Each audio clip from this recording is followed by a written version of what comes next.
else has done with J.C. Penney. J.C. Penney always said when he was alive, they didn't open on Sunday.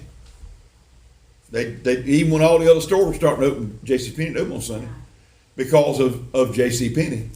And he always said, if a man has too much business, it has so much business it takes him 7 days instead of 6 to complete it, he's got more business than God intended for him to have.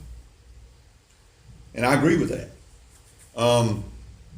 Thank God there still are some businesses that reverence the Sabbath day. Hobby Lobby does, Chick-fil-A, and there may be some others that honor the Sabbath day, the day of rest, or the Lord's Day, as we call it now.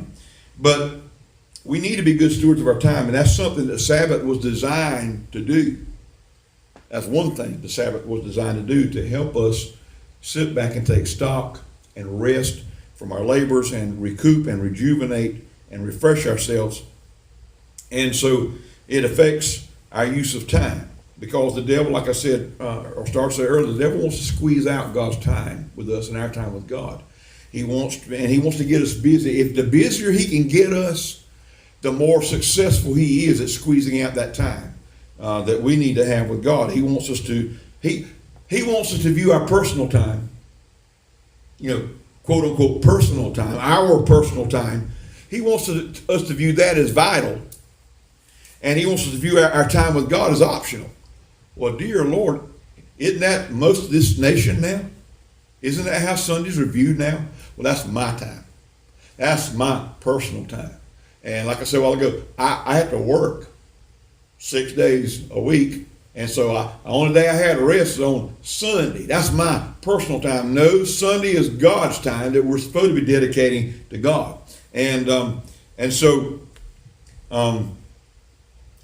The devil is trying, and he's succeeded to a large degree. Even in the realms of the church, even in the realms of the body of Christ, he has succeeded in a large degree, and to squeeze that time away, or to snatch that time away from us, or squeeze us out of that time. But God wants us to realize and understand that time that's spent with him is vital, it is crucial, it is critical, it is valuable. When we're in a covenantal position with God, in a covenantal relationship with God, we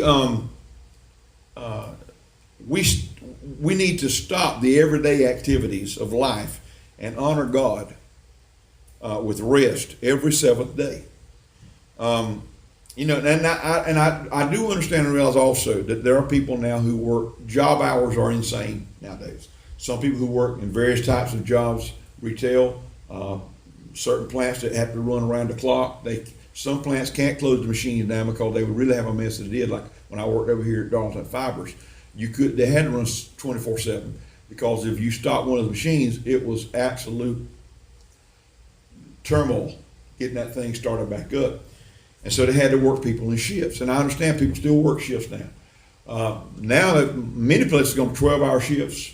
And I know people are tired at 12 hours, and 8-hour shifts tiring enough, especially if it's second, third shift, something like that. And I've done all that. And I know that people work shifts, and I know people work, 7 days around the clock. And so sometimes they work their 7 days and they're off a day, and they work another 7 days, they're off 2 days, they work another 7 days, they're off 5 days. So the thing I have offered, no one's ever took me up on, because I've had people say, well, I work this shift and I work these hours, and I just can't get to church every Sunday, or I can't get there most Sundays, or I can't get there any Sunday, or whatever. And I have offered people, I said, look, there's no law, nothing written in concrete that says that you've got to worship God on Sunday. That's the set aside time for most of us Christians. That's the preferred time. But I would be willing, if you want a time of worship, a time of corporate worship, I would be willing to set my schedule to accommodate your schedule. And you could come to church. I mean, nobody but you and your family. I would be willing to come here and have at least some sort of devotional service. If nothing else, we do some praise and worship. We have some devotional time, just so you can have But no one's ever took me up on it. Mainly because I just don't think they're that serious about it, because they're putting up excuses. See, if they're putting up excuses, they won't take you up on the offer, on the challenge. Now, if they're really serious about it, they're willing to look into the offer or to the challenge. So, anyway, and it's part of that covenantal relationship with God that calls for us to set aside a time of rest and worship to the Lord. And God had set the pattern in creation. 6 days he worked, on the seventh day he rested. Not because he was tired, but he was setting a pattern for mankind. And